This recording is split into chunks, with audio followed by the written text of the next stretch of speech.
Warahmatullahi wabarakatuh. Selamat sejahtera. Seperti biasa kita mulakan kelas kita dengan bacaan doa. Bismillahirrahmanirrahim. Alhamdulillahirabbil alamin. Wassalatu wassalamu ala asyrafil anbiya'i wal mursalin wa ala alihi wa sahbihi ajmain. Allahumma iftah alaina hikmataka wanshur alaina min khazaini rahmatika ya arhamar rahimin. Rabbi shrah li sadri wa yassir li amri wahlul 'uqdatam min lisani yafqahu qawli. Rabbi zidni ilma warzuqni fahma. Sallallahu ala sayyidina Muhammad wa ala alihi wa sahbihi wasallam. Walhamdulillahirabbil alamin. Baik, hari ini kita akan masuk subtopik 4.4 persenyawaan dan kehamilan. Dan sebelum kita meneruskan, saya ingin kreditkan PowerPoint ini ya kepada pemilik asal Cikgu Nur Azilah Khalid daripada SMK Ulu Tiram, Johor. Cumanya saya telah melakukan banyak juga perubahan ya untuk disesuaikan dengan PDPR saya.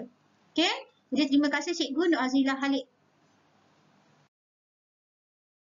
Kita mulakan kelas kita okey dengan mengetahui apakah dimaksudkan dengan persenyawaan dan kehamilan dan bilakah berlakunya kehamilan.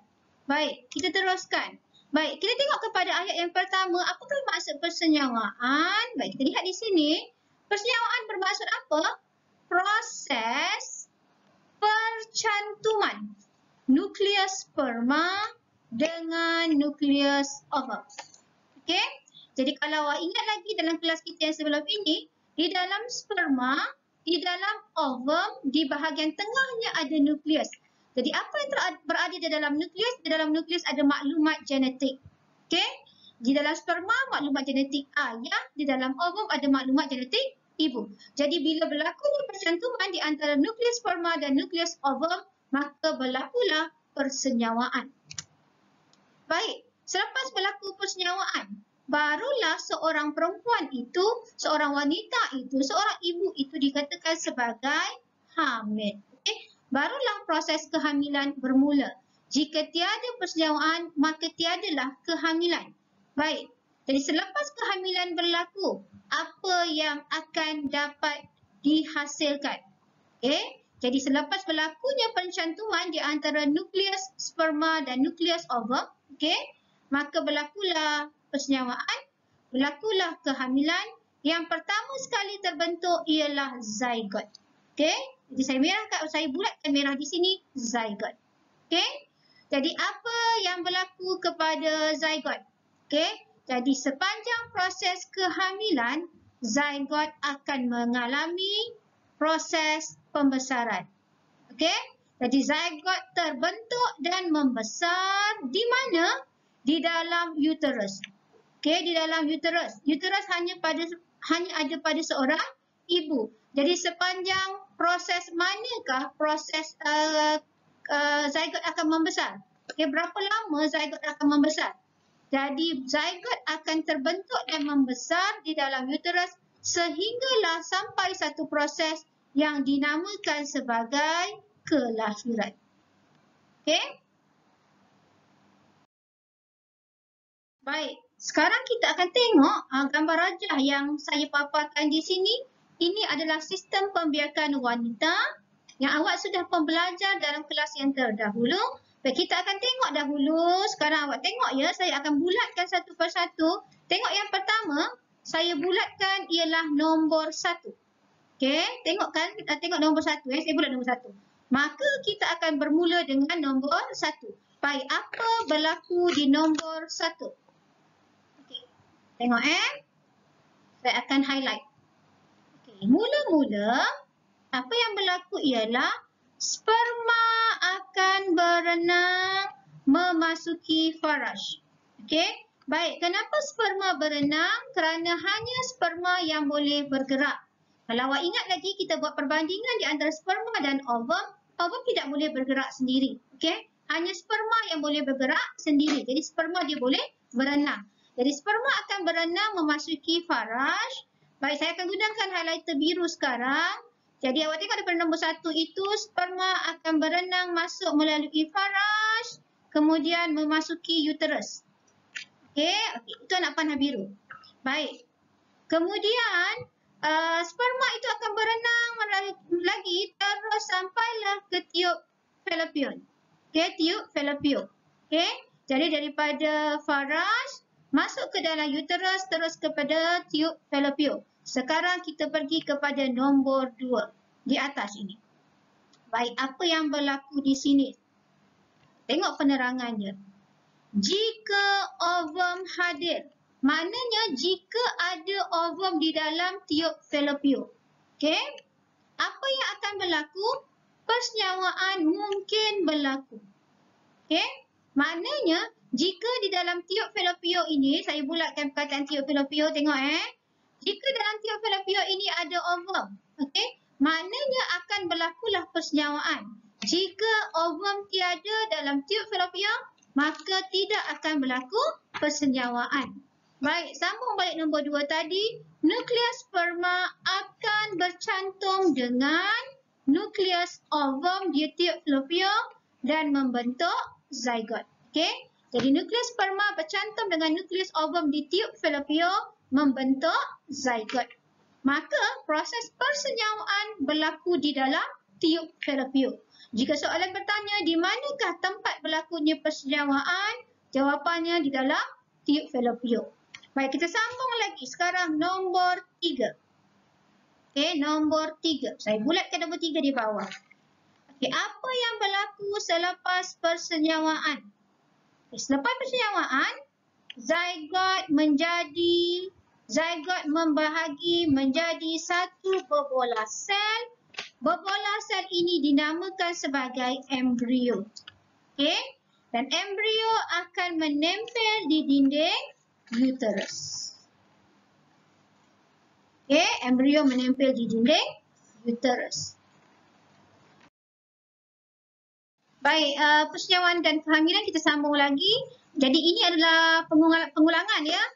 Tengok ayat yang pertama, sperma akan berenang memasuki faraj ketika persetubuhan. Kemudian jika ovum hadir di tiub fallopian. Okey, jika ovum hadir di tiub fallopian, persenyawaan berlaku. Dan selepas berlakunya persenyawaan, iaitu nukleus sperma bercantum dengan nukleus ovum di tiub fallopian, maka terbentuklah zygote. Okey, seterusnya apa berlaku? Zygote akan membahagi menjadi satu bobola sel. Okey, bobola sel itu dipanggil sebagai embrio. Okey, kemudian apa berlaku kepada embrio? Embrio akan menempel di dinding uterus. Okey, jadi ini adalah pengulangan ayat dia. Baik. Baik, kita sambung lagi.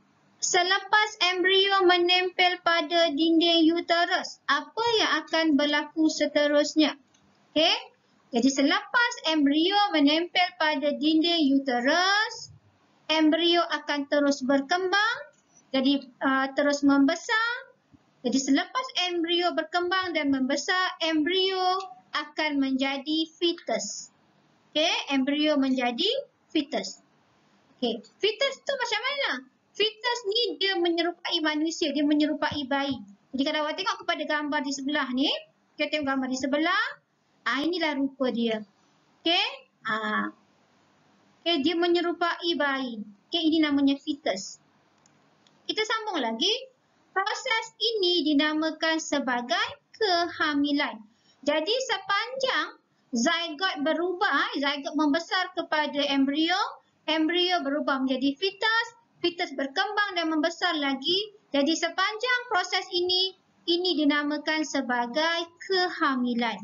Baik, berapa lama? Kira-kira 38 minggu ataupun lebih kurang 9 bulan. Okey? Jadi fetus akan dilahirkan melalui apa? Melalui faraj. Sekarang kita akan melihat proses perkembangan sepanjang kehamilan. Kita tengok gambar yang pertama. Okey, saya bulatkan gambar yang pertama ini. Ini adalah daripada minggu pertama hingga minggu keempat kehamilan. Okey, minggu pertama hingga keempat kehamilan. Apa yang awak boleh lihat? Tangan dan kaki mula terbentuk. Embrio mempunyai ekor yang kecil. Okey, embrio mempunyai ekor yang kecil.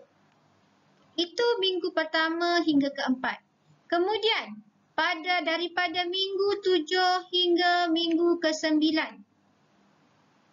Okey, kalau awak tengok kepada gambar rajah ini, awak tengok gambar rajah di atas. Awak boleh nampak hidung, telinga dan jari akan kelihatan. Okey, awak tengok gambar tu dia comel dia ya. Boleh nampak hidung yang comel. Ada telinga yang kecil comel dia ni. Okey, telinga dia kecil comel dekat sini. Okey, kemudian awak akan nampak jari-jari yang comel di sini. Kecil je jari-jari. Hidung pun ada kat situ, comel je. Baik, kita sambung lagi. Kemudian minggu ke-10 hingga 19. Okey. Minggu 10 hingga minggu 19. Apa yang kita nampak? Embrio akan kelihatan seperti bayi. Okey, embrio kelihatan seperti bayi.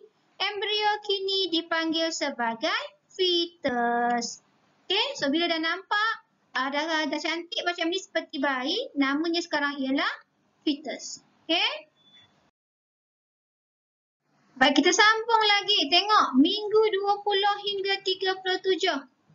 Fetus akan semakin kelihatan menyerupai bayi. Kalau awak tengok gambar kat atas, dah nampak macam bayi dah. Okey, macam baby yang kat luar tu. Okey. Maknanya dia dah ready lah untuk kelahiran ni. Okey, dah semakin besar, dah makin matang. Kita tengok gambar terakhir, minggu 38 hingga 40. Fetus terbentuk dengan lengkap. Okey. Yang ini penting. Badan fetus, kita tengok ayat yang kedua. Badan fetus berputar sehingga kepalanya menuju ke arah cervix. Okey. Awak tengok gambar minggu 20 hingga 37. Okey, minggu 20 hingga 37 saya bulatkan kepala Kepala fetus ni di atas. Okey. Minggu 38 hingga 40, sekarang kalau awak tengok kepala fetus ini sudah berpusing ke bawah. Okey, sudah menuju ke arah cervix. Okey, apa yang akan berlaku seterusnya? Dinding berotot uterus mengecut dengan kuat. Jadi kalau awak biasa dengar orang kata contraction berlaku, contraction tu inilah dia. Maknanya uterus itu mengecut dengan kuat. Okey, bila dinding uterus mengecut dengan kuat, apa yang berlaku seterusnya? Amnion pecah. Amnion tu apa nanti saya cerita. Dan bendalir amnion, okey, bendalir amnion akan dibebaskan. Bendalir amnion ini akan dikeluarkan. Bendalir amnion tu apa? Nanti kita cerita juga. Okey. Kemudian apa terjadi seterusnya?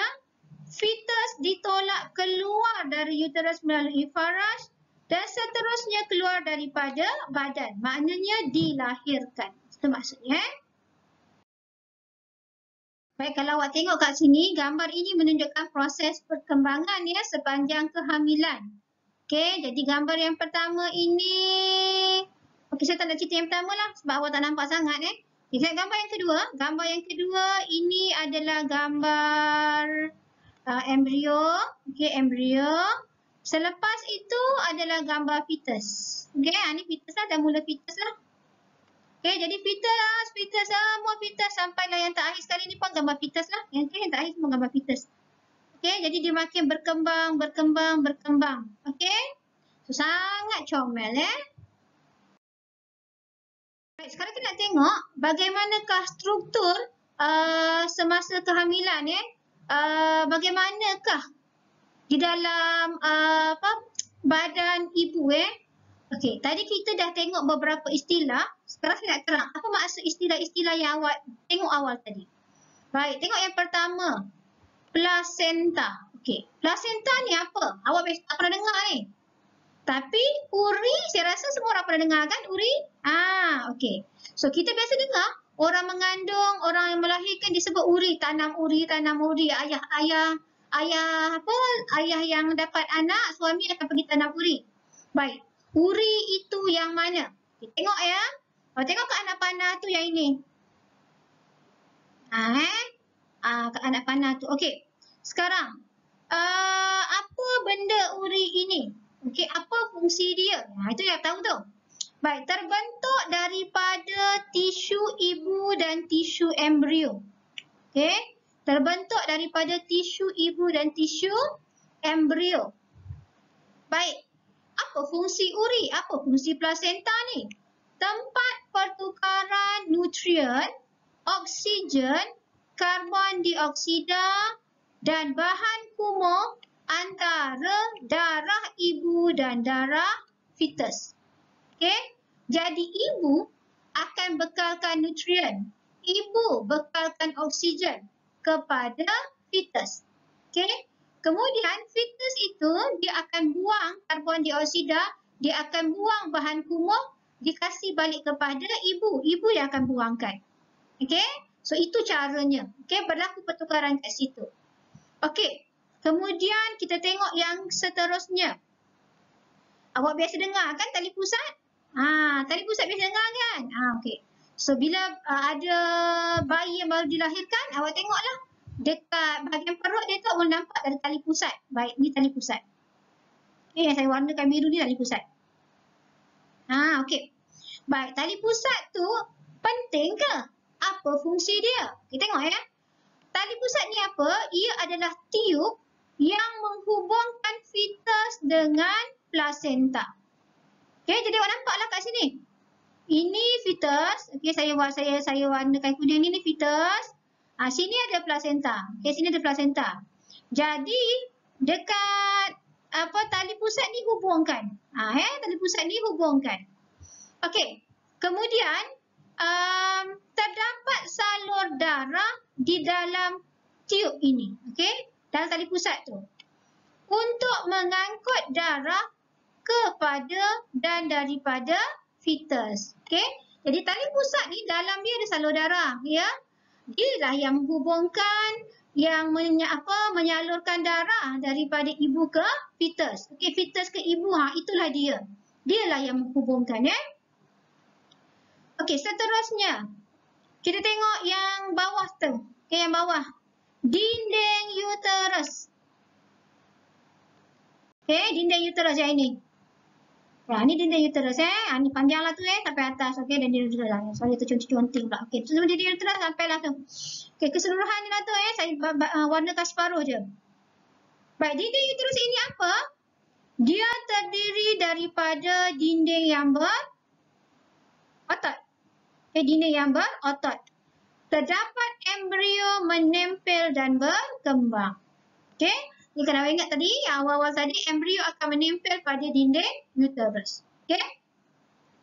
Kita sambung lagi. Amnion. Okey, amnion. Yang mana amnion? Kalau dalam gambar ni, awak tengok di berwarna merah ni kan? Merah ni. Ni amnion lah ni. Okey, itulah dia. Saya warnakan sikit sahaja. Baik, amnion. Membran yang membentuk pundi, yang berbentuk pundi. Okey, yang berbentuk pundi dan mengandungi bendalir. Okey, membran yang membentuk pundi dan mengandungi bendalir. Okey, makna dalam amnion itu ada bendalir. Tadi kita dah jumpa perkataan amnion kan? Jadi inilah dia amnion. Amnion ni nipis sahaja nipis sahaja. Okey? Okey, sambung lagi. Fetus. Fetus tu apa? Fetus ni yang nampak bentuk baby ni awak tahulah Jadi fetus ni apa? Dia adalah embrio yang membesar. Okey, jadi embrio ni membesar akan jadi fetus. Okey, yang terakhir sekali. Bendalir amnion. Tadi kita jumpa perkataan bendalir amnion. Bendalir amnion ni apa? Bendalir amnion ni kalau orang Melayu dipanggil air ketuban. Pernah dengar tak perkataan air ketuban? Pernah kan? Tanya mak. Okey, air ketuban. Okey. Sekarang ni air ketuban tu apa? Bendalir amnion tu apa?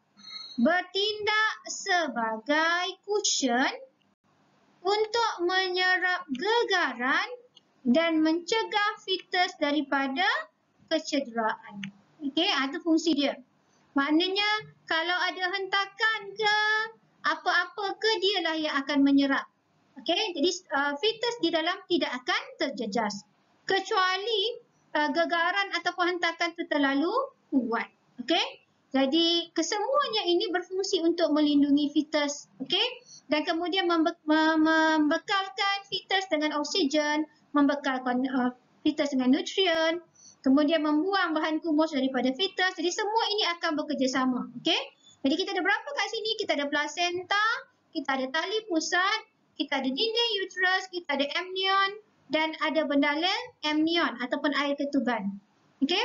So boleh tanya mak masing-masing, mak uri tu apa? Mak air ketuban tu apa? Warna dia macam mana? Tanyalah pada mak.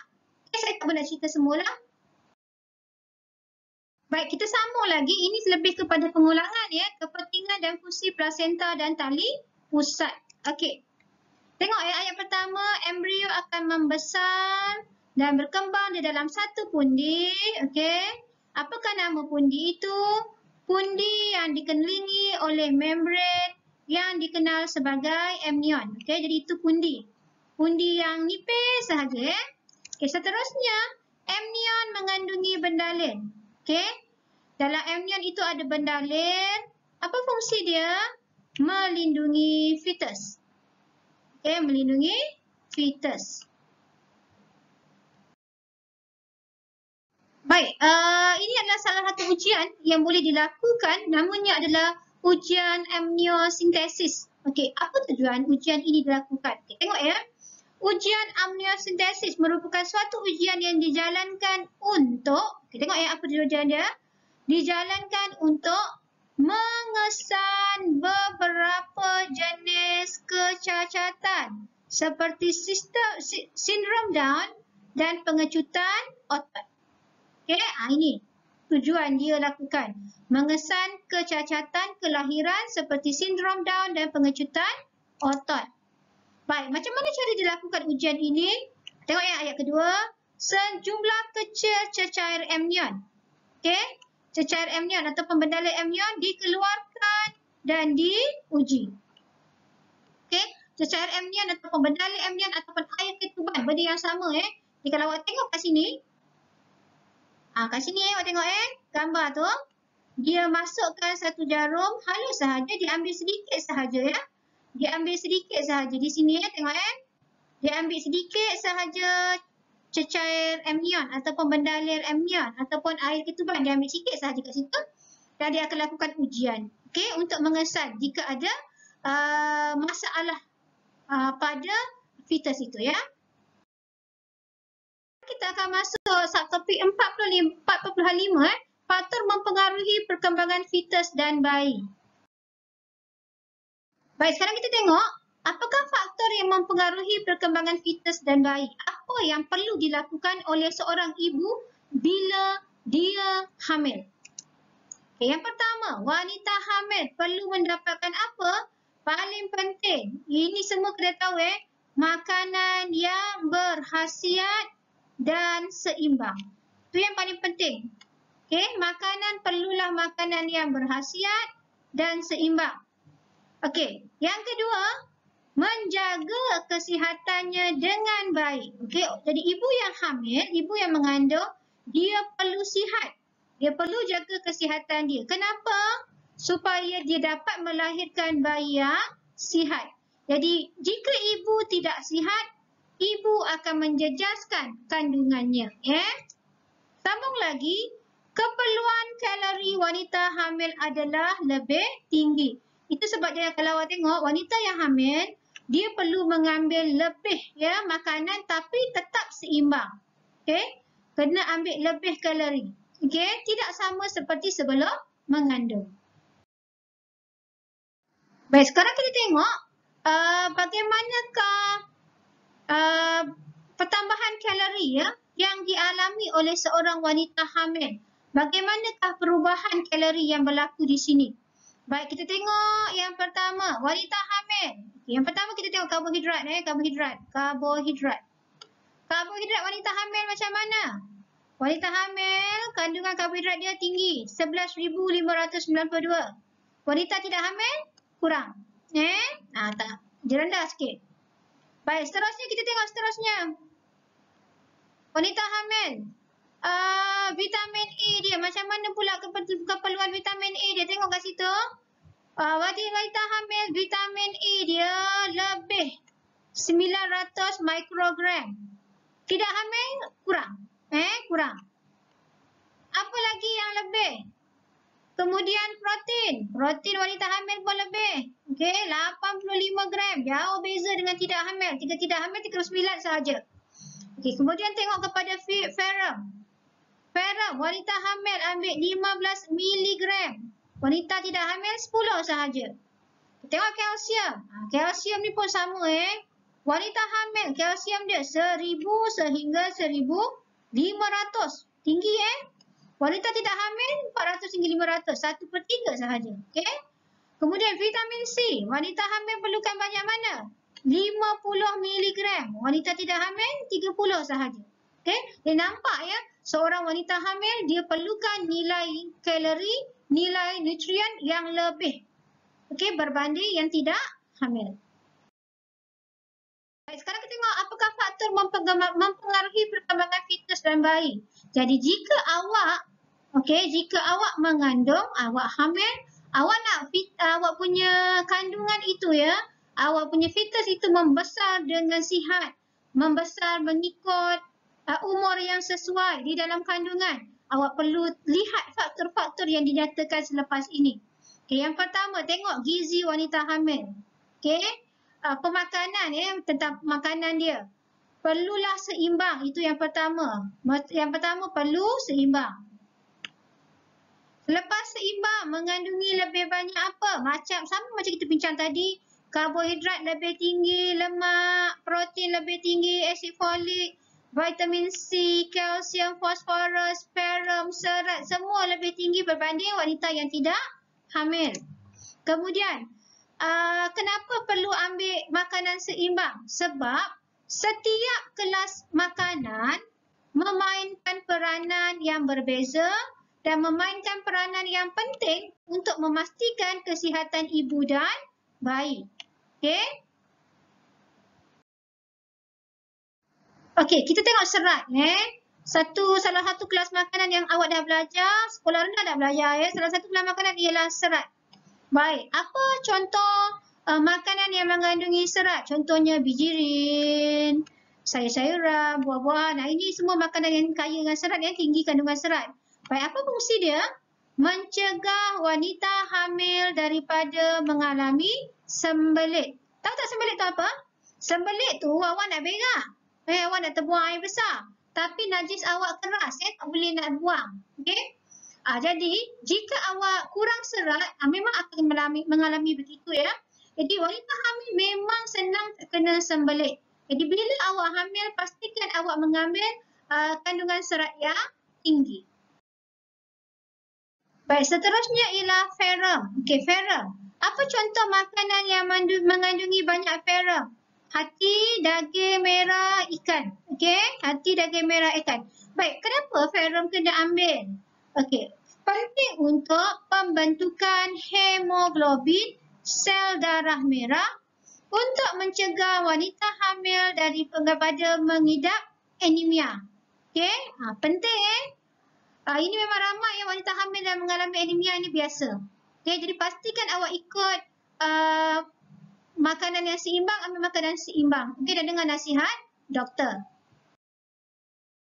Seterusnya, karbohidrat dan lemak. Ini pun sama sekolah rendah dah belajar karbohidrat dan lemak. Apa contoh makanan yang membekalkan karbohidrat lemak? Kita ada nasi, roti, mentega, keju. Ini sekolah rendah dah belajar dah tahu kan? Okey, apa fungsi dia? Membekalkan tenaga untuk aktiviti harian wanita hamil. Jadi wanita hamil mereka memerlukan lebih tenaga daripada wanita biasa yang tidak hamil. Perlulah ambil cukup. Baik, seterusnya vitamin C. Okey, vitamin C. Okey. Apa sumber vitamin C? Buah-buahan citrus. Okey, macam oren buah-buahan citrus satu. Jambu batu, kubis, tomato. Ini semua adalah sumber-sumber dia. Baik, apa fungsi dia? Kenapa nak kena ambil? Menyihatkan kulit fetus dan wanita hamil serta mencegah wanita hamil daripada penyakit gusi berdarah. Baik, memang biasa seorang wanita yang hamil bila gosok gigi nanti gusi berdarah, tu biasa. Okey, jadi ikutlah nasihat doktor, ambillah makanan yang cukup vitamin C supaya masalah seperti ini dapat diatasi. Baik, awak didedahkan daripada sekarang untuk awak tahu kena tahu. Pelajar perempuan kena tahu, pelajar lelaki pun kena tahu sebab pelajar lelaki akan menjadi suami Baik, seterusnya asid folik. Okey, asid folik. Apa contoh makanan yang kaya asid folik? Brokoli, bayam, kacang tanah. Apa fungsi asid folik? Penting ke untuk wanita hamil? Penting. Penting untuk apa? Untuk perkembangan sistem saraf fetus yang sempurna. Jadi awak nak anak awak sihat, pastikan ambil asid folik seperti dinasihatkan. Baik, seterusnya apa? Seterusnya protein. Okey, sekarang awak kena ambil protein. Bila hamil, lagilah kena ambil dalam kuantiti yang lebih. Okey, apa contoh penyumbang protein? Ayam, daging, ikan, susu, keju. Ini penyumbang dia Awak dah tahu, sekarang dah belajar. Baik, penting ke protein? Penting. Untuk apa? Pertumbuhan sel-sel baharu dalam fetus. Okey? Baik, seterusnya kalsium dan fosforus. Okey, kita biasa dengar perkataan kalsium kan? Apa contoh sumber kalsium? Ikan bilis, keju, susu. Jadi, ada makanan dia menyumbangkan lebih daripada satu nutrien Macam keju tadi awak tengok dekat protein pun ada dia, dekat kalsium fosforus pun ada dia Baik, apa fungsi dia? Untuk pembentukan tulang fetus yang sihat dan juga memelihara tulang dan gigi wanita hamil. Okey, kenalah ambil kalsium dan fosforus yang mencukupi. Baik, tadi kita tengok apa yang seorang wanita hamil perlu lakukan sepanjang proses kehamilan untuk memastikan ibu sihat, fetus pun sihat. Baik, itu permakanan bab-bab pemakanan. Sekarang kita tengok apa lagi yang kita apabila wanita itu hamil dia tidak boleh lakukan. Ini yang kita tak boleh lakukan. Jangan buat. Okey, apa yang tak boleh lakukan? Yang pertama, wanita hamil tidak boleh merokok. Jangan merokok. Okey, ini benda yang betul-betul jangan buat. Yang kedua, jangan ambil alkohol, minuman yang memabukkan. Dan yang ketiga, jangan ambil dadah. Okey, bila dikatakan wanita hamil tidak boleh merokok, maknanya suami juga, suami kepada wanita yang hamil juga tidak boleh merokok berhampiran dengan isteri yang hamil. Okey, tidak boleh. Okey.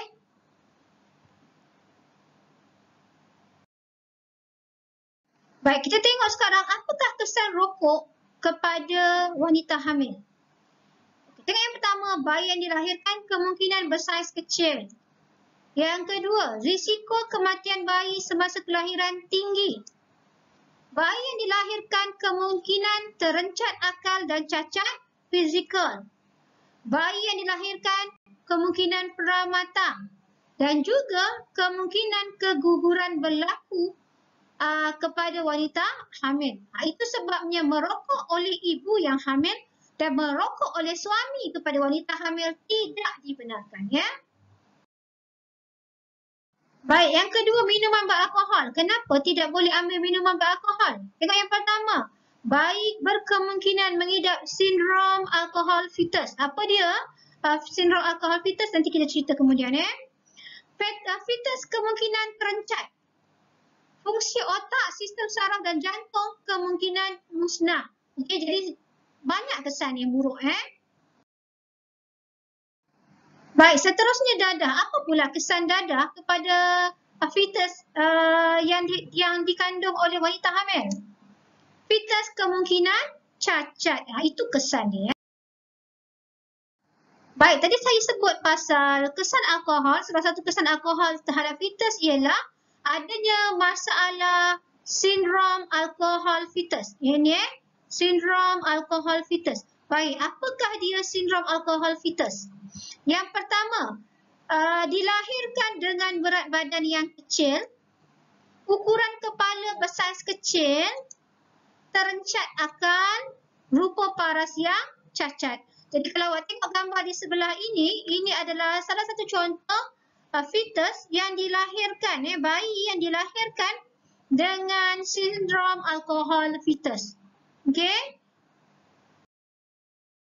Baik, yang terakhir sekali, kepentingan susu ibu. Penting ke susu ibu? Sangat penting. Jadi seorang bayi yang dilahirkan, seorang bayi yang dilahirkan perlulah sebab diberikan haknya, hak yang terbaik daripada ibu iaitu susu ibu. Baik, kenapakah susu ibu perlu diberikan seawal kelahiran? Kita tengok yang pertama, bayi yang baru lahir tiada gigi. Oleh kerana tiada gigi, maka bayi yang baru dilahirkan tidak dapat memakan makanan yang pejal. Jadi, bayi ini hanya bergantung pada susu sebagai sumber nutrien mereka adalah yang paling utama. Okey? Jadi, susu ibu merupakan makanan terbaik untuk bayi yang baru dilahirkan kerana susu ibu lebih berkhasiat berbanding dengan susu formula. Jadi, susu ibu mengandungi segala keperluan makanan bayi. Dia lengkap, susu yang makanan paling lengkap adalah susu ibu. Susu ibu mempunyai antibodi yang dapat melindungi bayi daripada sesetengah penyakit. Hubungan bayi dan ibu menjadi erat dan penting untuk emosi bayi. Sebab sepanjang menyusukan, ibu akan memeluk bayi, maka akan menyebabkan hubungan antara ibu dan anak menjadi semakin erat. Dan penghadapan bayi lebih baik dengan meminum susu ibu berbanding dengan susu formula.